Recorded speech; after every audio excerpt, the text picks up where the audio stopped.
Hey folks, coming up on Roland Unfiltered, broadcasting live from Las Vegas, Nevada on this Friday, April 19th, 2019. Attorney General Barr, he clears Donald Trump of obstruction of justice. It must be nice to have white man privilege. We'll break it down, of course, with our all-star panel today. In the state of North Carolina, ground zero for voter suppression, members of Congress hold a hearing about the issue of voter suppression, and Reverend Dr. William Barber was one of the folks who testified today. We have some of his testimony. Also on today's show, a new poll talks about the power of black women, but they are very concerned about the future of America. We'll show you those poll results. Also, this dumbass, crazy-ass white man literally wants Howard University to move because he wants to be able to walk his dog, and it should be a dog park. You have lost your damn mind. Wait until I show you what this colonizer has to say. All right, folks, also, tomorrow is April 20th, and that is Cannabis Day in Washington, D.C. Big Cannabis Festival happening here. We'll talk with the founder of the festival about the legalization and the opportunities for African Americans when it comes to the issue of cannabis. Also, folks, a stunning video. Police in Connecticut shoot an unarmed, innocent young black woman, fired 12 shots into her car. She's still hospitalized. We'll tell you exactly what took place. And also, Laura Ingraham, why does she keep sitting here messing with people? And Chrissy Teigen does not play. She called her a white supremacist. Y'all, we got all that for you. It's a jam-packed show. I can't wait to bring the funk on Roland Martin Unfiltered. Let's go. He's got it. Whatever the biz, he's on it. Whatever it is, he's got the scoop, the fact, the fine. And when it breaks, he's right on time and it's rolling. Best believe he's knowing. Putting it down from sports to news to politics. With entertainment just for kicks, he's rolling. It's on go, y'all. It's Roland Martin, yeah. Rolling with Roland now. He's funk, he's fresh, he's real, the best, you know he's Roland Martin now.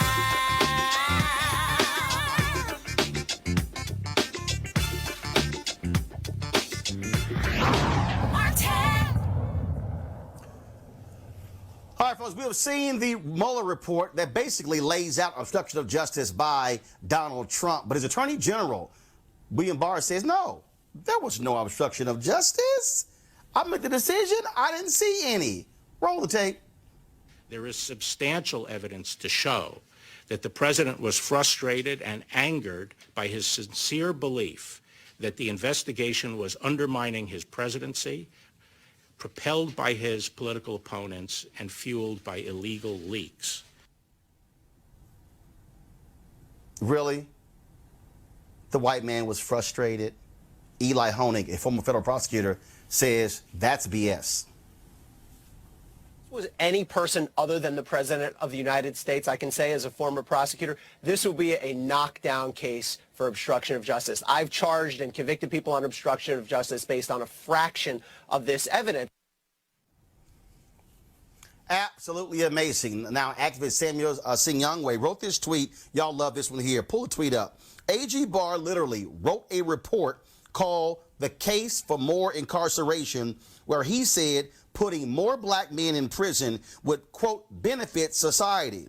Now he's saying a white man can't be charged with felony obstruction of justice because his feelings were hurt. Well, let's get into our feelings with our panel. Teresa Lundy, she is the founder of TML Communications. Malik Boyd is a CEO of Deshuri Products. And Davon Love is Director of Public Policy, Leaders of a Beautiful Struggle there in Baltimore. Malik, I got to start with you. Really? His feelings were hurt? So sad. So that was one of the lamest excuses I've ever heard, but it's clearly evident to us that the system, and if there's anybody that denies this, this is a classic example of a system that has benefited white privilege and still continues to this day. If a black man, if President Obama would have ever said something like that, the country would have fallen apart. And so the question for African Americans is, how long do we continue to let this kind of stuff go? When do we become connected with an agenda that ensures that we can address some of this stuff with the individuals that we put in office? Well, and Teresa, what really gets me again is his hurt feelings. But I also find it still unbelievable with this whole notion that they are operating by a Department of Justice memo that the President of the United States cannot be indicted. I'm sorry. A federal judge hasn't ruled on that. The Supreme Court hasn't ruled on that. And I thought no one is above the law in the United States. Even if you commit a felony as a president, you should be able to be indicted if you did something or I did something. In fact, it's so crazy that we're actually saying that anybody in the federal government, all the way up to the vice president, can be indicted, but the one person who can't, that's nonsense. Absolutely. And I think everybody needs to take an educational lesson on the Constitution and how our judicial system actually works. Because when you're a natural born citizen here in the United States of America, one of those freedoms, yes, is freedom of speech. But the other one is if you are committing a crime, you are punished to the fullest extent of the law. And so, you know, when I heard that, I was a bit baffled because what makes the president, outside of being who he is, you know, a leader of the free world, but not someone who should be exempt from it. So we have to really start looking at what we're saying to the public, what's real and what's fake, and really start to understand the basis and the notions of where that's coming from. Because if we keep pushing that type of blasphemy out there, we will probably be in a worse state than we are now in terms of finding the truth and delivering justice when needed. Well, and in fact, Davon, I want to go to you next, and I want to tie in the story out of Baltimore with this very discussion. The cops who killed Freddie Gray, those cops, none of them went to jail, not a single one. Yet the black man who set a car on fire, they're going to jail for several years. And so I compare that case in Baltimore to what we're seeing with this notion of Donald Trump, and this is not just Donald Trump. That memo could have applied to President Barack Obama, could have applied to President Bill Clinton, and so you had this memo that was written, but still, I find it unbelievable because that you can say that, well, because the president is so busy, they can't be indicted. No, if you do wrong, you should be indicted. And the vice president, cabinet members, generals, all these folks, they can be indicted and not him. And what Donald Trump did, and his whole idea that, oh, well, you know, his people didn't follow through on his orders. Donald Trump tried to obstruct justice. It is undeniable. And you have two systems for those in power, those who are not. Those guys in Baltimore are going to prison for several years, and those cops who killed Freddie Gray are still walking around getting paid, Davon. Absolutely. I mean, I think that there's tremendous amounts of cynicism in the general public about whether or not we actually have a system that's fair. Now, many of us have known for years the criminal justice system is a system that protects those with power and money. And so what we see with the president is that he is able to use all manner of legal machinations in order to protect himself and his interests in ways that folks that aren't president of the United States, folks that have significantly less power and influence, have at their disposal. And so I think it's important for us to think about what message, beyond just the politics of it, because I think the other panelists and you have done a good job of talking about the politics of it in terms of federal government politics. But I think it's also important to think about what message does this send, right, to the average American citizen about the nature of the criminal justice system. And what this does is it furthers the idea that has been growing, I would say, over the past few years, given all, the uprisings, the issues around police brutality becoming more mainstream. What this story does is that it gives credence to the fact that we live in a society based on racism and white supremacy, and that those that hold that kind of power are able to protect themselves from the state in ways that disproportionately undermine the humanity of people of African descent, people of color. Well, and the thing that also I find to be real interesting when you look at how Donald Trump operates. Don McGahn was the White House lawyer who's the White House general counsel. When he went before Bob Mueller, Malik, was instructed to tell the truth. He could have been prosecuted for perjury if he lied. If you want to see how this Trump White House operates, Don McGahn went to work for a law firm after he left the White House. The Trump campaign, they're penalizing his law firm. There's a story on Politico right now where one Trump advisor said, why in the world would you want to put your enemy on the payroll? They literally are penalizing him because not only would he not lie for Trump when he was ordered to, he wouldn't lie to Bob Mueller, and Trump and his people are upset because he wouldn't keep lying for him. It's interesting because you tied in the Baltimore case with Freddie Gray. And I think we can tie it up really simple. The badge, the road, or the elected office, the burden of being in those spaces does not supersede the burden that justice has to be spread out equally and equitably. But time and time again, it's being proven that the system does not work for those who do not have the resources or have darker hue of skin. And we're now seeing a bolden use of this system. And I think Trump is doing well to teach America a lesson for those who have declared that this does not exist. We're looking at it live on center stage. Teresa, Steny Hoyer, the number 2 for Democrats in the House, he said that, we really should not be pursuing impeachment. Congresswoman Alexandria Ocasio-Cortez, she said she is going to sign on to Congresswoman Rashida Tlaib's petition calling for impeachment. Now you have Senator Elizabeth Warren. She says Congress should launch impeachment proceedings against Donald Trump. I don't understand why Democrats right now are running scared. You cannot convince me. There is no way you could convince me that if this was a president named Barack Hussein Obama, even if the Republicans only control one chamber, there is no doubt in my mind that they will be clamoring for impeachment proceedings if this report happened under President Obama. A lot of things has happened since the 2016 election, and it looks like the only courage that is happening from the Democratic Party is from the younger membership outside of Elizabeth Warren, who's running for presidency, who's going with the talking points.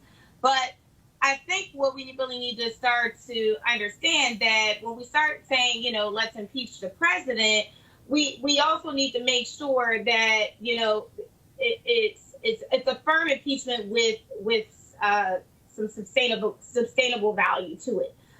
So, yes, if it was Barack Obama, I do believe everybody, on the Republican side would just be raising their hand without getting the facts. But, of course, since we are dealing with our America, which is right now, that we are also seeing, pretty much those negative connotations of what happens and how they're weighing against their own elections, because people don't know. if Trump is going to win in the next cycle. So I think everybody right now is playing the cautious card, and hopefully, they'll make the right decision if impeachment is the right thing to do for this president. But Davon, what this is about is the rule of law. And again, this is not a question of Democrat or Republican, red or blue, liberal or conservative. This president, undeniably, the information is clear. This man tried to obstruct the investigation into him. And he said yesterday, I could have fired Mueller if I wanted to.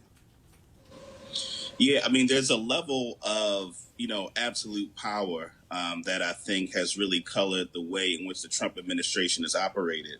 And so to your point, I mean, would make sense for Democrats to use every instrument at their disposal to check the president in terms of the way in which he's trying to wield power. I think, though, and this may be kind of an unpopular, perspective, but it's interesting in terms of the Democrats' unwillingness to, proceed with impeachment proceedings, because if you think about the United States history in interfering with elections around the world, and it continues to do so, its history of undermining elections around the world. And I imagine that there's some things that have to be reconciled if the Democrats and if the Congress in general is going to, proceed against the president in terms of impeachment, particularly relating to foreign involvement, of Russian involvement in our elections. It really calls into question, what is the real nature of the value of democracy, not just when it benefits us, but the value of democracy as a principle. And so I do think on principle, I think the Democrats have a responsibility to proceed with impeachment proceedings. But I think a much larger question, which is, as in the United States, as Americans, there needs to be a standard set that the United States does not do what it's alleging of what Russia has done to the United States elections in 2016. We have to make sure that we're just as strong as making sure that the U.S., through its intelligence agencies, aren't carrying out those same kinds of activities around the world. And Malik, I want to go to that point before I go to my next story. Here you now have Senator Scott of Florida now wanting information from the Department of Justice about Russia tampering with the election there in Florida. According to the Mueller report, they accessed data in Illinois and Florida. They laid out clear, undeniable evidence of Russia trying to help Donald Trump and help Bernie Sanders because they hated Hillary Clinton. You had Putin sending his oligarchs to America to establish ties with Donald Trump and his administration so they could lift those sanctions, and Donald Trump did exactly what Putin wanted by not following through with those sanctions. What you have here is an administration with deep ties to Russia. He's doing the bidding of Putin, and Republicans, why in the world are they not demanding that this administration do more to protect our election? There is no doubt Russia will try to do in 2020 exactly what they did in 2016. Well, Roland, I think my fellow panelists brought this out, and we just got to call a spade a spade. America has been involved in other countries' elections for years, hundreds of years, and we continue to do that same thing. And so, one, the Republicans aren't going to say anything. And to your point, it's not a Republican or a Democrat thing. It's government and what we have consistently done, not only on our own soil, but across the waters. I mean, yes, 1,600 in national elections look a little bit crazy, but try a local election in Philadelphia or Chicago and see what kind of tactics are used on a daily basis. So either we're going to drain the swamp and everyone in it that's been involved and create a new system, or things are just going to continue to do what they do right now. We create smoke screens, fake like we're angry, and wait for the next election cycle.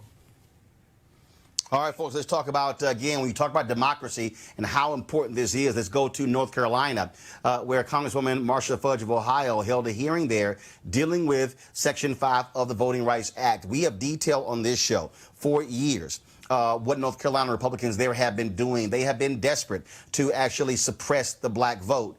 In 2008, massive turnout led to Barack Obama winning North Carolina by 14,100 votes. They had a dramatic increase in voter turnout as a result of the reforms put in place. Republicans said, oh, hell to the no. What did they do? Got rid of allowing 17-year-olds to be able to register to vote in time to vote in the next election. They got rid of citizenship training. They actually cut early voting, slashed it because they were targeting when black folks voted. And so the hearing was to talk about what Republicans have done there and why it's important to have oversight from the Department of Justice as a result of fixing the Shelby v. Holder decision that was brought down by the Supreme Court in 2012 that greatly has led to massive voter suppression led by Republicans. Here is Reverend Dr. William Barber, Repairers of the Breach, National Board Member of the NAACP, a preacher there in North Carolina, testifying about the impact of Republican-led voter suppression. Reverend Barber. Thank you, Madam Chair. First, I think we should fully restore and expand the Voting Rights Act, looking at the dynamics today. 40% of the population in the South is now people of color, and we should fully expand it. I think that we have to be very careful when I hear people wanting to make this about partisanism and keeping it where it is about race. Ultimately, voter suppression is racist voter suppression.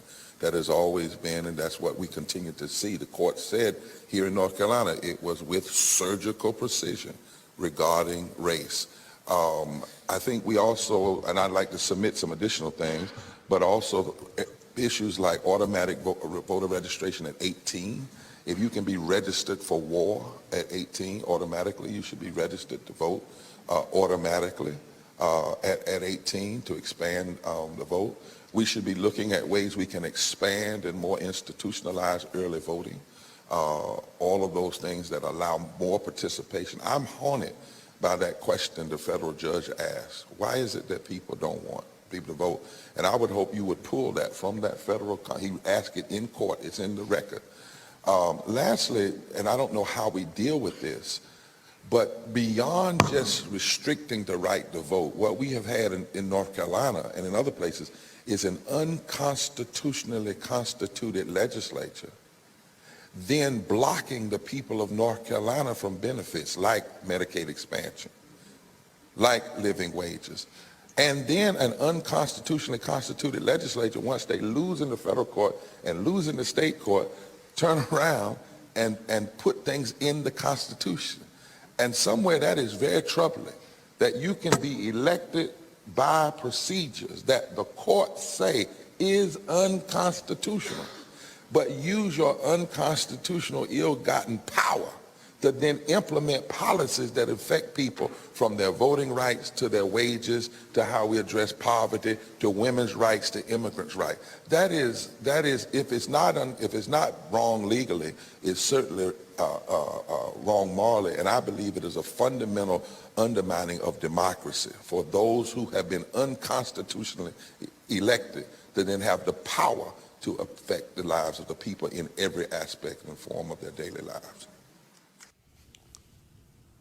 Davon, we know for a fact that Republicans believe in voter suppression. We know what has happened in North Carolina, what has happened in Mississippi, what has happened in Alabama, what has happened in Florida, what has happened in Texas, what is happening in Tennessee, where they're trying to criminalize folks who are registering those to vote. We know exactly what happened in 2016 with voter suppression in Wisconsin, where even the voter ID bill that was approved there by federal judges, they were foot dragging, where a federal judge had to call in Governor Scott Walker to the court and say, why is your office dragging their feet on issuing voter IDs?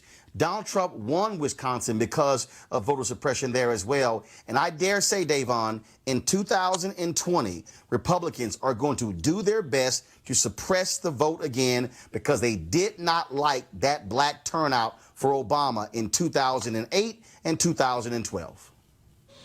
Yeah, I mean, I think important context that I'm sure many of your viewers are familiar with.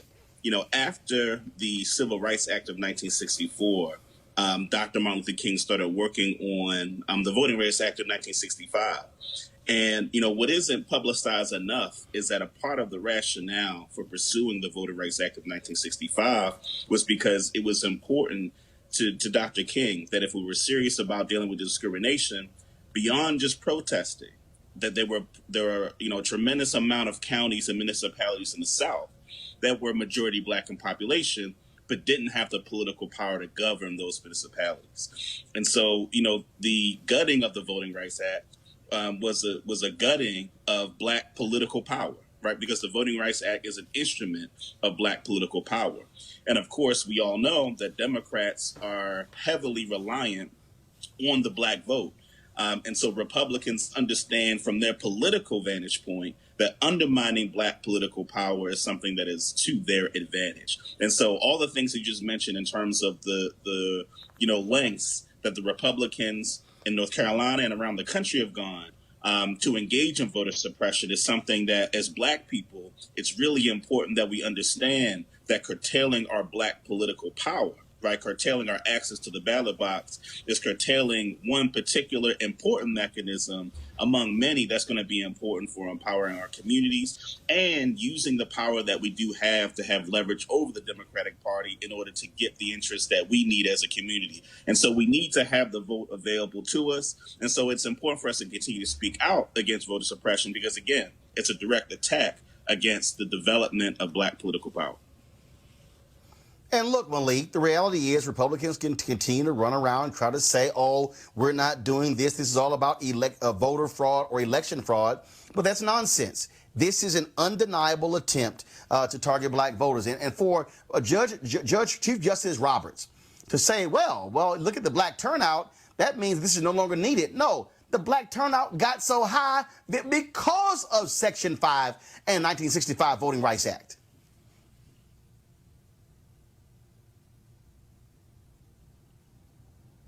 Relationships with Black people, period. You're not going to find Republican efforts, especially in urban cities like Philadelphia, where they're sending any kind of real resources to the community to have real relationships. So the only way to block those ward leaders and committee people who galvanize votes in midterms, in primaries and generals, is to make sure that there are laws that impede that voting bloc to get to the table. Look, North Carolina still has a law on the books that's not enforceable, I believe, but it's around a literacy test. And so, I mean, they're very deliberate about what they're going to do. They're going to continue to do it until we stop it. But here's the other piece. African Americans have to get serious about voting. We can't have 17% turnout in major municipal elections like in Philadelphia and declare victories. We have to ensure that we're turning our people out and that they understand that the vote is an expression of our freedom of speech and it is an economic choice every time we choose to vote or not. And look, Teresa, it's very simple. I keep telling people, don't think for a second that Donald Trump and his imps are not going to go after Black voters with voter suppression and young voters. And so all y'all white folks out there, you young voters, they targeting you as well, older voters as well. Republicans need to keep turnout low in order to ensure their victory because they want to turn out as many as white folks as possible. Absolutely, and it's real evident here in Pennsylvania. So there's 67 counties here in Pennsylvania, and the Republicans obviously are cheerfully with the results that happened in 2016. But because now we are a purple state, those efforts had started earlier than what was actually seen before. So what do I mean by that? So that means there are local grassroots organizations that have just sprouted up out of the blue that don't say necessarily Republican, but says conservative values. And those are touch points that are hitting into our universities, our 11th and 12th grade high school students. And then we have some candidates that have been running statewide that have been reaching out to some of the African-American majority and seeing if they can help them with the local elections. So, yes, they are pulling out all the stops to make sure that they secure their base for 2020. I think I looked at a report earlier about Donald Trump and his fundraising efforts. It looks like he was a little bit low. And Republicans are trying to figure out what to do because if the Democrats, obviously if we have the popular vote and then, we amount that with some urgency with some other votes, then, it's not going to look good for his reelection. But I think, again, we just need to be mindful and use our voices to the fullest extent, utilizing the organizations and our resources to better suit what's about to happen in the future. And let's talk about this election. Of course, there's a new poll out that breaks down how black women feel. It was conducted by SDK Knickerbocker. The poll was conducted for 3 groups focusing on women's reproductive rights. Now, this is what they found from black women. The chart on feelings about the direction of the country. The reddish colors to the left stands for angry, disgusted, scared, sad, nervous. Those negative attitudes total 78%. One reason why, when asked if they agreed with the statement, if we go down the same path, I do not think the U.S. will be a safe place for black women, 85% agreed. But black women are doing something about that. 91% of the black voters polled agree with the statement. I voted in the most recent election because I felt like the stakes were too high not to. Is there any group who votes at a higher rate? I don't think so. Black women want to be seen for what they are. Here's the deal. 93% agreed elected officials need to understand that there are differences in the black community and not everyone thinks the same. Different from white women. Quote, as a woman of color, I want my elected officials to understand how my experience and my needs differ from their white women constituents. 89% agreement. Okay, one more. Black women were both more engaged in voting than their Latina and Asian counterparts, but also more worried about the future. And 2 major things there. And I want to pull this story here. I was looking on Politico about the effort that Senator Elizabeth Warren is making towards black voters. And I'm going to go to Teresa, then Davon. So, Teresa, Elizabeth Warren is getting a lot of attention from black activists for her very specific policies dealing with the issue of racial inequality. And so, look, if you're a candidate, you better be speaking specifically to what black women want to hear, and I dare say what black men want to hear as well, because there was a 6-point gap, a 9-point gap between black women and black men for Democrats, not only in 2016 with Trump, but also in 2012 between Obama and Romney. Teresa, you're first, then Davon. Yeah, so black women are obviously making their plea once again to those who are running to get our vote. As the studies and the polls have been showing that, yes, some of those disparities, the equal pay wage, the gap within that, some racial disparities, the women in prison and the dignity that happens within that. So most of these criminal justice issues that need to be reformed should be reformed. But I think some of the issues that we are having in terms of kind of getting that word out is really just kind of talking points. So for me personally, I'm not seeing any candidate outside of, especially the ones that have experience and, are sitting in the Senate, are really, expressing what they have done legislatively in their past about, dealing with those African-American issues. But yet they want to get on the campaign trail and say something different because they are running. So for me, I'm high hopes for those who want to do something. But again, I'm looking for a little bit more than lip service. Yeah, Davon, I think, when you look at this in terms of how black women feel, candidates better be smart speaking to those issues. But I do want to ask you, though, this poll is dealing with black women. I have been saying for the last several years that Democrats better really pay attention. I get black girl magic. I get into targeting black women. But there's an issue there. There's a gap there between black men and black women voting for Democratic candidates. And black men are saying, I want to hear you speaking to me as a black man as well. Davon, what are your thoughts on that? Well, so a few things. I think the first is that there's a history of black women really serving as the backbone in terms of the political organization amongst black folks throughout our sojourn here in the United States. So you think about like the Montgomery Improvement Association, you think about someone like Joanne Robinson, who kind of was the operator of the machine that was the Montgomery Improvement Association that was, involved in the organizing that dealt with segregation down there. And so, there's history all over the United States like that, where you have, colored women's clubs, that were big parts of creating political organization. And many of the remnants of those political machines exist today. And so I think the data from the report that we're referencing just shows really the remnants of the political organizing that was really the bedrock of that. Now, to your point about the gap between black women and black men in terms of voting, I do believe if we really look at mass incarceration and the war on drugs, and we look at the particular impact it had on the social fabric of the black community, if you think about the way in which black men were essentially ripped from many of their families as a result of the policy of the war on drugs,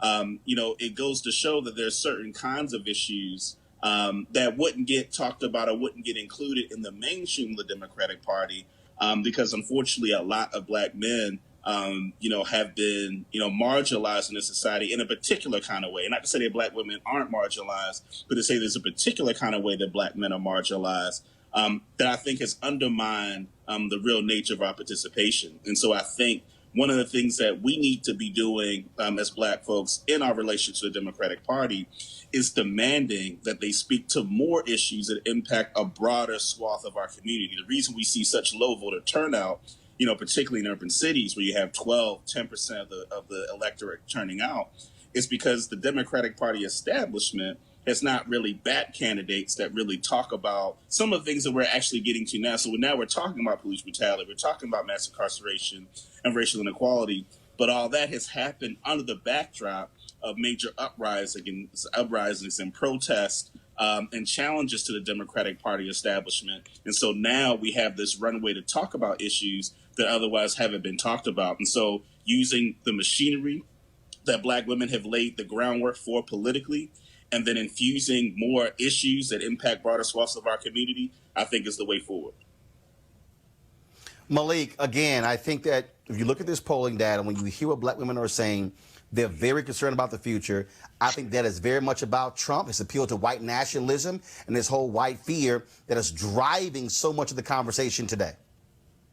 Yeah, and so Davon brought up a good analogy. He talked about clearing the way through the protest and some of the upheaval to ensure that there's a runway for these candidates. But I would caution us not just to clear the runway, but to check the flight plan, because we're electing these officers and sending them on and in the sky, and then they're changing the flight plan. And so we get a lot of talk, a lot of what we would just call rhetoric in the space. 84% of black women said too often the candidates running for office do not acknowledge their issues and what matters to them the most. And then you saw the Democratic Party come behind it with a seat at the table. Well, that's great. It sounds good, but it left many wondering, where is that table? Is it outside of the boardroom? Is it in the kitchen? Is it in the lunchroom? But it's certainly not at a true seat of power. And so what we are seeing across not just the women of color, but women in general, they are deciding that they want and they are demanding a larger slice of the pie of power. And that is dangerous to grumpy old white men in power, and definitely to hard-headed black men who won't support them and get out the way and ensure that our women get in office and take care of not just their agenda, but also the agenda of black men. We've been overlooked for so long, and they are our champions. But what these women are saying now, it's not a conversation of may I. It's a get down or lay down. Either give us the power or we're going to take the power one way or the other. All right, folks, tomorrow in Washington, D.C. is National Cannabis Festival. And, of course, it deals with this whole issue that we're seeing exploding across the country, this multi-billion-dollar industry where cannabis has been made legal in a variety of states. Now, the legal production and sale of cannabis is fertile ground for entrepreneurs, but the key is getting in the door. Now, there's now Malik, of course, he is the founder of the National Cannabis Festival and Policy Summit. Carolyn Phillips joins us right now. So Malik is actually, get that straight. Sorry, Carolyn Phillips is the founder of the National Cannabis Festival and Policy Summit. Malik actually has his own business as an entrepreneur. So Carolyn, welcome to the show. Caroline. Thank you so much for having me. Thank you so much. Okay, guys, I can barely hear Caroline. Thank you so much for having me. I can still barely hear her. So I'm going to throw the first question out. Hopefully I can hear you better. So Caroline, why did you want to start this? Was it because not enough African Americans were involved in this space? Why'd you want to do this? Well, it's definitely because of that and then more. I grew up in Washington, D.C., where the war on drugs really hit our lower income communities very hard. When I saw legalization come to D.C., I saw a lot of extremely expensive events come to our city, and I did not see any brown or black faces in those audiences. And I wanted to change that. I wanted to create an event that was accessible and affordable and could give people access to information and education to arm them to be part of this industry. So tomorrow is the festival. So what is the festival? What is happening there? What's happening at the Policy Summit? So the Policy Summit was today at the museum. It was a free event that was open to the public. It was really a convening of unlikely allies. We had people from both sides of the aisle talking about progress on cannabis legalization and social justice issues. Tomorrow is National Cannabis Festival. It's the 4th annual festival. We, of course, have a concert. It's headlined by Ludacris, Action Bronson, Biz Markie, and DC's Backyard Band. And then we have a lot more than that. We have 4 education pavilions where people can really learn about hemp and CBD. They can learn about business, they can learn about wellness, they can learn about policy and topics impacting cannabis culture all over the world. We also have an exhibitor village where people can see a lot of the businesses that are really innovating as far as products and what they're offering consumers in the cannabis space. But most importantly to me is our Veterans Pavilion and our Advocacy Village. In our Veterans Pavilion, members of the armed services, veterans, reservists will be able to gather and talk about how they use cannabis for wellness, possibly as an alternate to harmful opioids. And in our Advocacy Village, we'll have 32 of the nonprofit groups that have been leading the charge on cannabis legalization, exhibiting, talking to folks, educating them, and hopefully arming them to return to their communities and keep the fight alive. So Malik, so many African Americans obviously have been impacted by the nation's drug wars, but when you look at the folks who are profiting right now, they don't look like us. You started your particular business. Is that what the genesis of it was? That like, look, if we were hurt by it before, we should be benefiting by it now. Partly that, and the fact that 2 years ago, our office was ground zero for quite a few dispensary conversations in Pennsylvania. And I got a chance to see the numbers firsthand, and also where the slices were being given to and sent to. And so, look, at DeShuri, we were intentional. We said that we wanted our executives to be minority. We wanted our investment group and the investors that we took on to be minority. We wanted our employees to be minority. And all of those things have come to pass. It's not a Band-Aid to fix the gunshot wound that exists in this equity conversation, but rather to show that there is excellence in minority operations. We have 60,000 members of the Black farmers or the farmers group in cannabis, and Black farmers have been largely cut out of it. You're talking about 4.2%. in minority participation when we talk about levels of ownership and executive actions inside of cannabis companies. And then we watch the banking bill, quite frankly, and we're hoping that we're able to move that forward along with state standards in PA and Maryland and Georgia. But making sure that African Americans and minority businesses do not get banged at the level of transaction as it relates to our businesses. If we're not able to bank, we're not able to really sustain ourselves, because most of these investment groups have enough in the tank to wait this thing out. Most minority groups are still waiting for the opportunity to hang in there. And so I'm excited about what's happening in DC for 420. And I think around the country, minority groups are coming together to support efforts like that in legislation. Davon, there's been a lot of criticism there in your state of Maryland, the lack of African Americans with dispensaries. They felt that there should have been more protection by the state legislature, by the Black Caucus when those bills were passed. We're seeing this in other states as well. And so I think, look, at the end of the day, this is an opportunity. And I've had conversations with other individuals, Montel Williams, of course, one of our partners on the show, that they had a whole crowdsourced funding deal to buy farms. This is an issue that, for African Americans, is an economic opportunity. And we should be having the conversation and be in the conversation and not be left behind when this thing is, I won't say it's right now, it's, for lack of a better phrase, fertile ground, but at the end of the day, this is not truly an industry that is already at capacity. We have an opportunity to actually be a part of this. Now, we got to be engaged, Davon. Absolutely. And you're right, about the state of Maryland, where, you had a lot of, white money really has driven the nature of licensing here in Maryland. White money's relationship, to the presiding officers and the Democratic Party leadership. And so, that's one of the things that's going to be a struggle if we're looking at getting more Black folks access to those opportunities, is that, they're competing against folks that just have more resources at their disposal.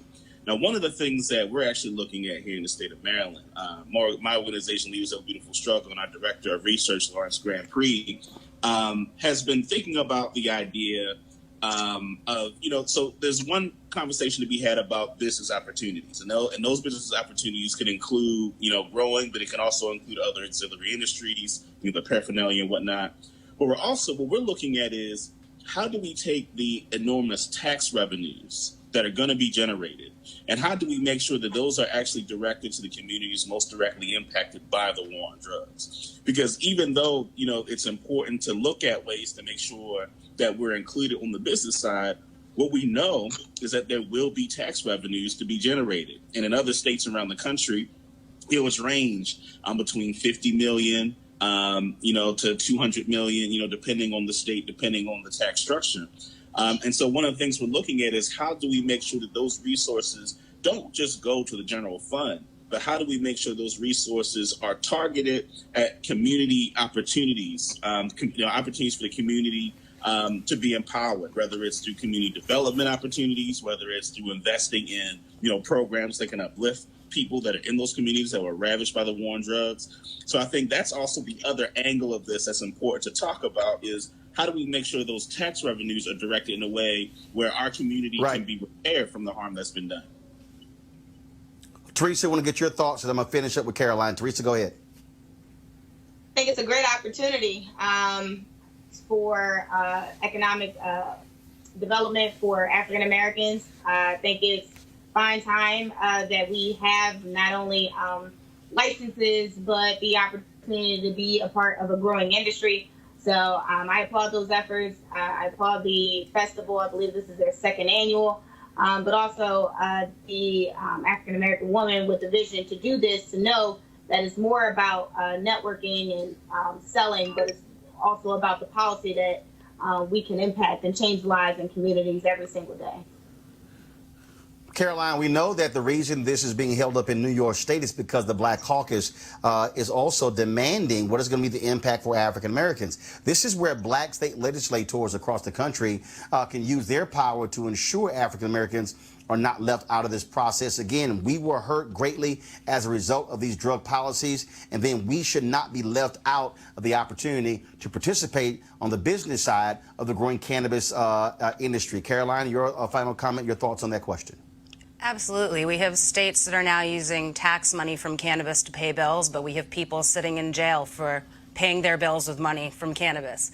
So that needs to be evened out. And I think before we rush for full federal legalization, we need to make sure there's a good foundation for equity. Because if you look at the dot-com boom and the whole Silicon Valley, you don't see people of color and you don't see women. And that's because we weren't at the table when those decisions were being made. All right, where can people go to get more information on the National Cannabis Festival? You can visit nationalcannabisfestival.com. Tickets are still on sale, and we'll be setting open the gates at high noon tomorrow. All right then, Caroline Phillips, we appreciate it. Thanks a lot. Thank you. All right, folks, let's talk about this disturbing video out of New Haven, Connecticut. Roll the tape, please. In this video, what you will see is Stephanie Washington and her boyfriend, Paul Witherspoon III, both African Americans. They were in the red car. They came to a stop. We see one cop jump out of his car. In just 4 seconds, he fires at least 3 shots that we can see. Washington was hit in the face. Witherspoon, the driver, who was a suspect in an armed robbery, was taken into custody, but he was released a short time later without charges. Now, Washington was rushed to the hospital and is expected to survive. Another officer was shooting from the front of the vehicle, but this video does not show that. Cops initially said the driver exited the vehicle as soon as the officer stopped him. Well, that seems contradicted by the video. No shock. The officers involved are Devin Eaton of the Hamden Police Department and Terrence Pollock of the Yale Police Department. They both are on administrative leave pending an investigation. There have been a number of protests demanding the officers be fired. and the body cam footage be released. And so we're going to be sure to keep you updated on that particular story. Now let's talk about this story we mentioned yesterday. White gentrifiers walking their dogs and picnicking on the campus of Howard University. Well, a local reporter on the Fox affiliate did an interview. And this white man, y'all, I can't even, just roll the tape. They're in part of D.C., so they have to work within D.C. If they don't want to be within D.C., then move the campus. I think we need to work together, and I don't think it should be a he or there or here. It's our community, and that's how it should be. Okay, you can come back. What? I'm sorry. Teresa, what the hell? Howard University should move? No, Howard University should move, but this is the definition of white privilege and what's going on in D.C. as it relates to gentrification. So I hear them as they say our community, but our campus and our tuition is two very different scenarios. The Howard University leadership obviously needs to address this and make sure policies are put into place since there's so much gentrification that's going on in that area. But also, I'm actually glad that the local affiliate of Fox actually did do a piece on this, because it does show the disgrace and the disproportionate devisement of what's going on with some white Americans. And so I think, again, if, Howard University needs to make sure they put a stop to this, because they wouldn't do this to the Georgetown universities or the lands and the American University, because it wouldn't even got to the local affiliate station if that happened at their school. So there definitely has to be some policy in place to ensure the safety and security of our students. Malik, Greg Carr, of course, chair of Howard University's Afro-American Studies Department, frequent panelist on this show. He tweeted this 2 hours ago. Dogs got nothing to do with it. They go where they're taken and where they're allowed. This is all about people. And in this country, no group respects black people until they're made to. Walk your dog on HU campus and find out how much we respect ourselves, Malik. I love Greg. I'm so glad that he's a panelist on your show, and I think his tweet is spot on. Actually, if I were you, I'd love to see an interview with you, Greg, and this guy and see how that went for him. Look, this guy got 2.3 minutes of fame saying something really crazy out of his mouth. But he is a token or an indicative of a greater issue, and that is, to Teresa's point, white privilege and its boldness, the fact that it is getting bolder every day.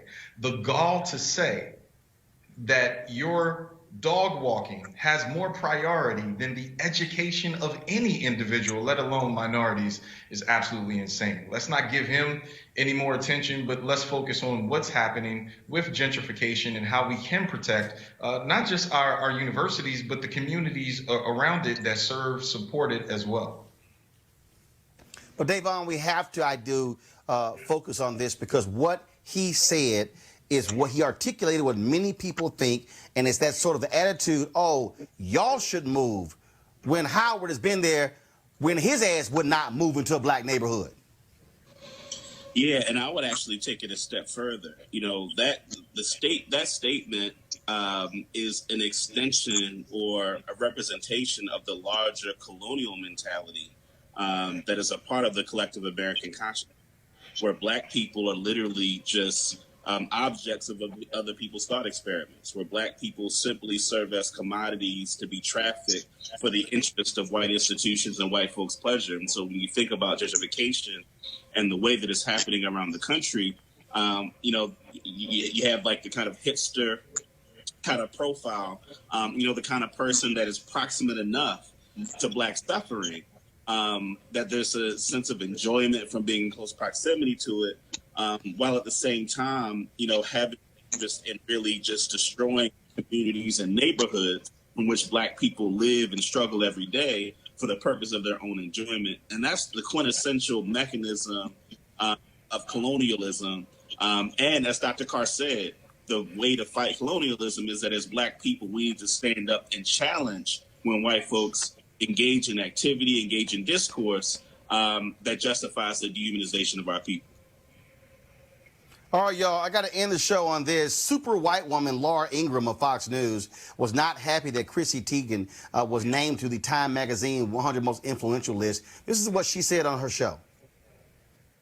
Well, speaking of glamorous, model and wife of John Legend, Chrissy Teigen, was also chosen as one of the 100 most influential. Now, she's also known for her vicious attacks on President Trump, and she was chosen, according to the profile, because, quote, all her life, Chrissy Teigen has liked to eat. She's not shy about that or anything else, really. Well, that's nice and innovative, I guess, eating. But did most Americans like her take on female empowerment during last week's Democrat retreat? I think it's possible to be really angry all the time. If there was one word you would help, particularly women, use more frequently, what would that one word be? F you. I'm sorry, speak of the left. You're very... Well, y'all, Laura was just taken aback that Chrissy would use such language. This is how Chrissy fired back on social media. I wonder if she is offended that her hero, Donald Trump, was quoted by the Mueller report as saying when he heard there was to be a special prosecutor, I'm fucked. Okay, when Trump put out tweet today with the word bullshit. So okay for Trump, white male Republican, not okay for Teigen, a black female Democrat. Keep in mind that Laura was not on the list. Teigen, feeling Laura's pain, tweeted, when Time comes out with their 100 most influential white supremacist list, I promise I won't question your worthiness. She also said that if there's a list of the 100 most influential white supremacists, Laura would be on the list. See, y'all gotta understand, Chrissy, y'all, she's of Thai and Norwegian descent, married to John Legend. Don't mess with her. I know her. She ain't regular. She'll cut you deep. So that's how it goes. All right, first of all, I want to thank Davon. I want to thank Malik as well as Teresa for joining me on today's show. Folks, I'm here in Las Vegas for the board meeting of the National Association of Black Journalists, where I'm Vice President Digital. And so we've been meeting here. Our campaign against CNN continues. We want to thank all of you who have supported us. Just an update, they, of course, Warner Media announced they're hiring an executive position that will be reporting directly to the head of Warner Media when it comes to diversity. Don't think for a second that didn't happen because we met with them.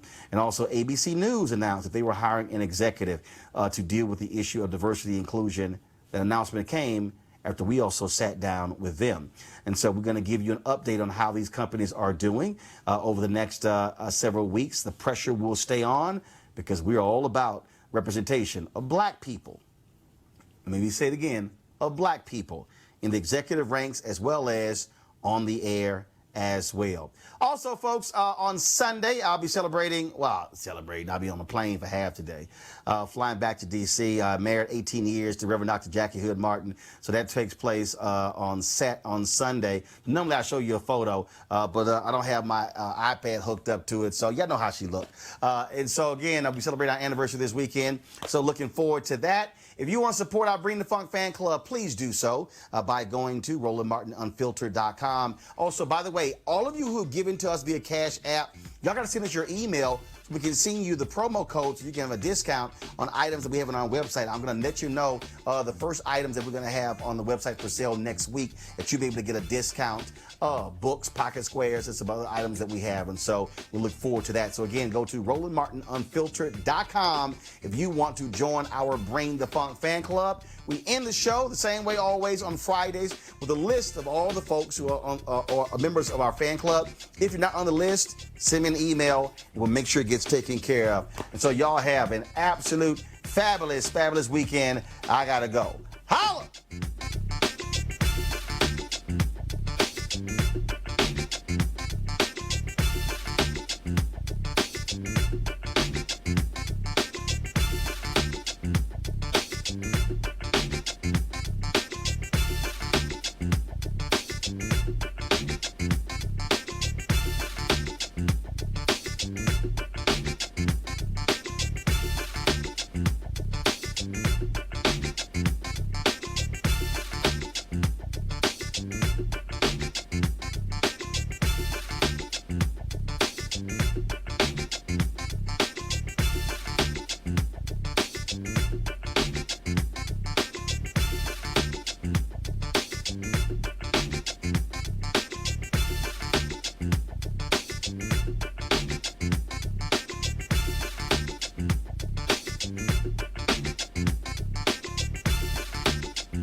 You want to check out Roland Martin Unfiltered? YouTube.com/Roland S. Martin. And subscribe to our YouTube channel. There's only one daily digital show out here that keeps it black and keep it real. It's Roland Martin Unfiltered. See that name right there? Roland Martin Unfiltered. Like, share, and subscribe to our YouTube channel. That's YouTube.com/Roland S. Martin. And don't forget to turn on your notifications so when we go live, you'll know it. Hey fam, want to check out Roland Martin Unfiltered? The blackest show on all of digital, cable, and broadcast. Check out our audio podcast. There's only one daily digital show out here that keeps it black and keep it real. It's Roland Martin Unfiltered. Press play. You want to support Roland Martin Unfiltered? Be sure to join our Bring the Funk fan club. Every dollar that you give to us supports our daily digital show. There's only one daily digital show out here that keeps it black and keep it real. It's Roland Martin Unfiltered. Support the Roland Martin Unfiltered daily digital show by going to RolandMartinUnfiltered.com. Our goal is to get 20,000 of our fans contributing $50 each for the whole year. You can make this possible. RolandMartinUnfiltered.com.